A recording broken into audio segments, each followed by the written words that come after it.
How is it possible that we know the exact recipes ancient Romans used, yet no chef on earth can truly cook them? On this channel, we turn the past upside down. What you think is lost may only be hiding in plain sight. But here's the real twist. The reason isn't because these recipes are secrets. It's much stranger. Imagine opening an old cookbook. The name's Apicius. It's from around the year 400 AD. Inside, you see how to cook flamingo, how to blend honey and fish sauce, how to use spices that sound magical now. The Romans loved writing down their food tricks. They didn't just guess. They kept notes, records, whole cookbooks. It's like finding a treasure map with every step marked X to mark the spot. But when you follow the map, you hit a wall. One famous Roman ingredient was called silphium. It was a plant. It looked a little like a fat celery stalk. Rich people sprinkled it on food. Chefs loved it. Guess what? It's gone. Not hard to find. Totally lost. Silphium went extinct almost 2,000 years ago.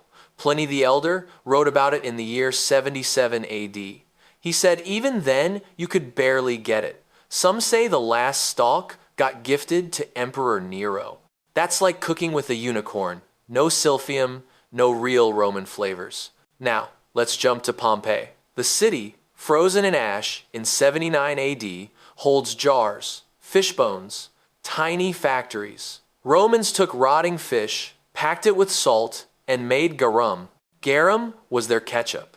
Tangy, powerful, everywhere. We know exactly how they made it, but the fish they used don't even swim in the same seas now. The factories, the jars, the stinking vats, it's all gone. Sometimes the problem isn't just food. Romans served fancy dishes on shiny white pottery glazed with lead. That's right, lead glaze. It made everything sparkle. Deadly sparkle. Today, no one's allowed near that stuff. It's poison. People think the loss is just about taste, but it's bigger. When the world loses one key, the whole door locks. One plant dies, hundreds of recipes stop working, you lose a fish, and all the sauces vanish. Pottery changes whole ways of eating collapse. It's like finding all the rules for a forgotten board game, but realizing someone melted the main piece down long ago. Who gained? And who lost from this destruction? Did the rich just swap ingredients while the poor suffered? Maybe nothing changed for peasants, or maybe the taste revolution erased their food traditions forever. Big picture insight. These recipes needed whole landscapes. System after system. Plant, animal, factory, farm, trade. Lose one thing and the loop breaks. Today we see this too. One little change and everything shifts.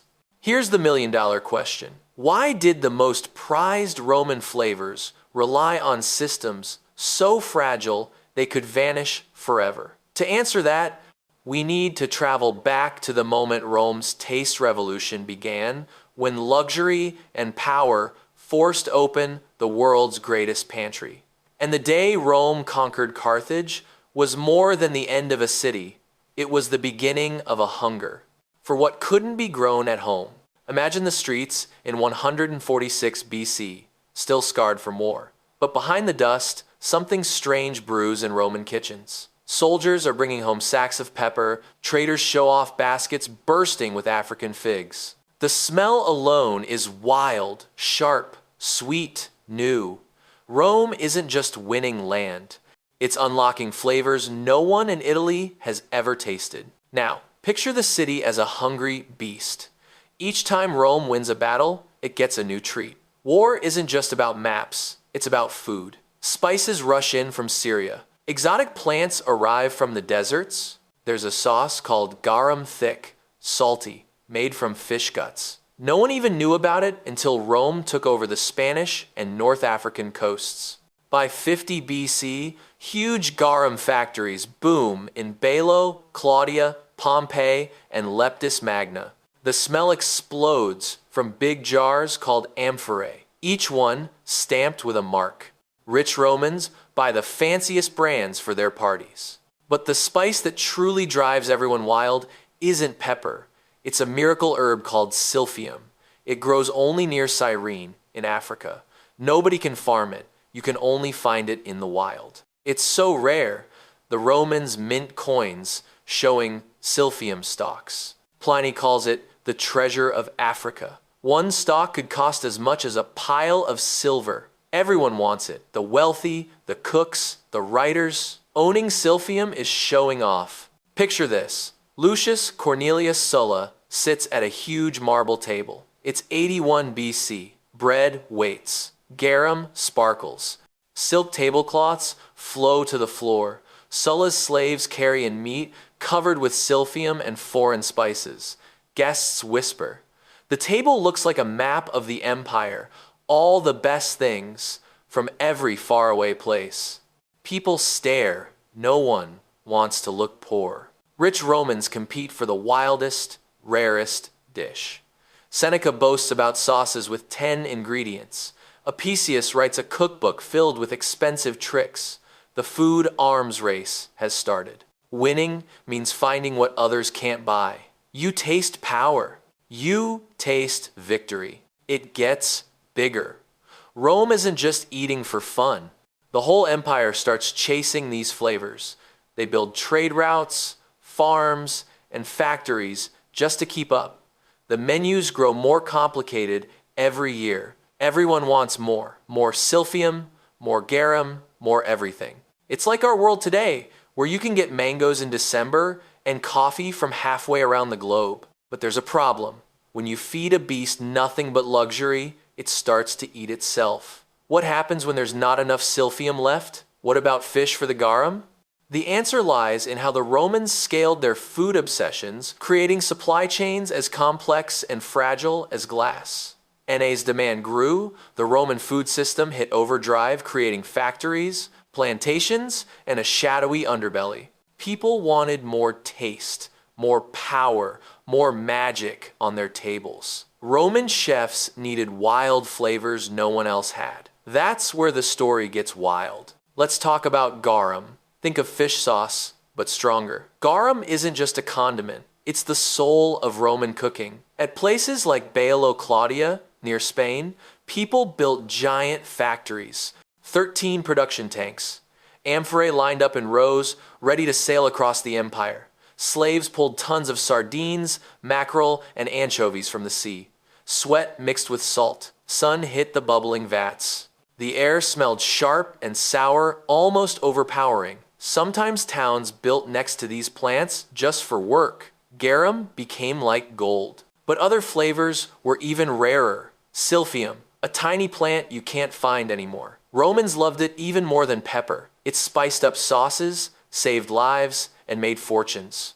Cyrene, the only place this plant grew, stamped its coin with a picture of silphium.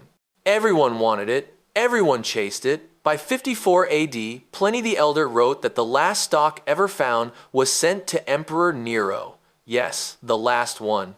They plucked it right out of the ground. Silphium just vanished. The hunger for luxury didn't stop there. Romans dreamed up ways to make their food look rich. They cooked with pottery that shined bright white thanks to special glazes. But here's the trick. These glazes were loaded with lead. The color dazzled guests. But over time, the poison sneaked into every meal. Archaeologists now measure double the lead in Roman bones compared to modern people. You can dig at Herculaneum and still find those white shards. The whole system ran on people who didn't get a choice. Slaves did the hard labor. Rich men showed off every rare ingredient. The rarer the taste, the higher the price. Chefs fought for what little remained. Wealthy families displayed silphium or garum at their feasts, proof that they ruled the table. Scarcity made dishes more famous, and each year, more resources disappeared. It's like a high-stakes casino game. Win once, you want to win again. But the house swaps cards faster than you can play. More flavor meant more risk, until one day the resources ran out. So why didn't Rome adapt its cookbooks? Why couldn't its clever chefs find new answers? When the heart of the system vanished, survival got hard. The machinery of Roman dining was now stuck in a loop, one where only the winners ate and the losers paid. But what does that loop look like today? And today, we think culinary progress means more variety. But the ghost of Roman luxury haunts every gourmet trend. It looks different now, but the cravings are the same. The Romans wanted what no one else could have. Gold on their plates, spices from a world away, a taste only emperors knew. Sound familiar? Today, rich folks chase bluefin, tuna, caviar, and saffron. Chefs buy ingredients that are so rare, most people never even see them. In 2024, the World Wildlife Fund says 90% of bluefin stocks are gone. That's not a typo, 90%. The ocean empties out behind our hunger. The Romans wiped silphium from the earth, a plant so special, scholars still whisper about it. We're replaying the same old tune. So, who wins? Not the fishermen in Spain, not the farmers in India. The money goes to famous chefs, restaurants with waiting lists, and companies that ship luxury to billionaires. Prices climb higher. Scarcity makes things more cool. Prestige builds demand again. It's like a machine that eats itself. Each bite costs more, tastes more, exclusive, then disappears faster. It's an endless round of culinary musical chairs. When the music stops, someone's left without a seat or a flavor. People try to fool the system. Labs in Copenhagen test fake garum, the Roman fish sauce prized at feasts. Top restaurants like Noma spend years making it. Scientists mix microbes, salt, and fish parts, hoping to copy ancient tastes. But even these master chefs say the flavor's off. It's close, but no magic. Roman diners wanted silphium. The closest thing today is assafoetida. You find it in recreations of Apicius's old recipes. Chefs say it's sort of right, maybe, but every Roman writer swears real silphium was something else, stronger, sweeter, gone. Now imagine this. A crowd waits around a bright restaurant table. Chefs reveal the night's rare dish, maybe tuna from Japan or saffron from Iran.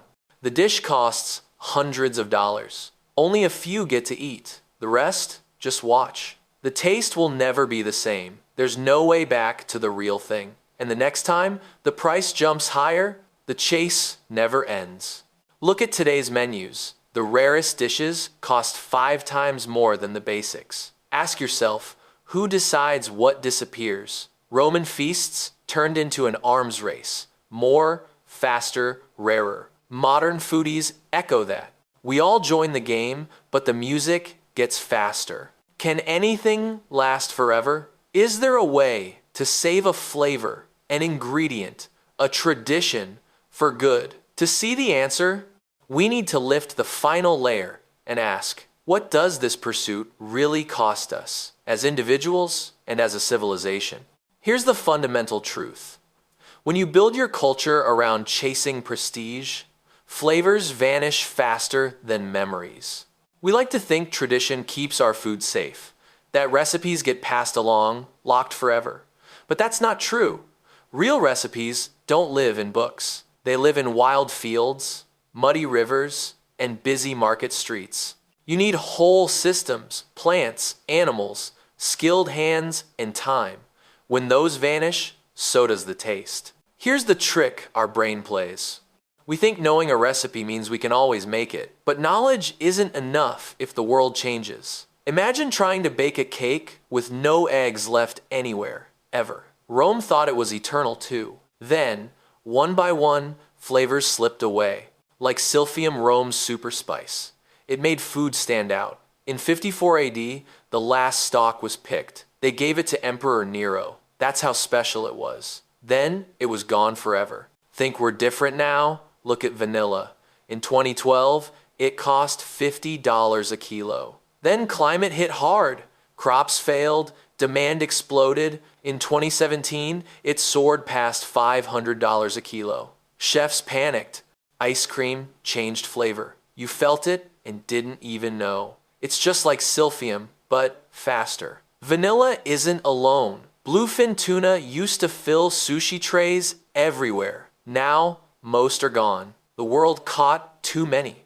Now the price shoots up, and each bite tastes like a countdown. Why does this keep happening? Because every time we post a fancy food photo, order the rare thing, or chase a must-try dish, we push the wheel. Culture chases status, not survival. It's like building a house out of sand. Every luxury bite grinds away the base. One day, the walls just fall. Even our favorites aren't safe. Cheese lovers, listen up. Some of the world's best cheese can't get made anymore. Laws changed, milk rules tightened, bacteria got banned. Each rule means a taste disappears forever. Garum, Rome's famous fish sauce, vanished when factories fell apart and fish got scarce. Our modern garum is craft cheese, raw milk, even wild honey, all at risk. History doesn't just rhyme, it shouts. Rome lost silphium. We might lose bluefin tuna. Rome lost garum. One day, it could be our fancy cheese. You say, that's just history. But no, this is your plate right now. Any dish could be the last. You might be the last person to taste something real. So here's the question. Can we break the cycle? Or are we doomed to watch flavors fade one by one? If this gave you a new perspective, hit subscribe. History's recipes might seem lost, but the answers are still on the table, waiting for you to look.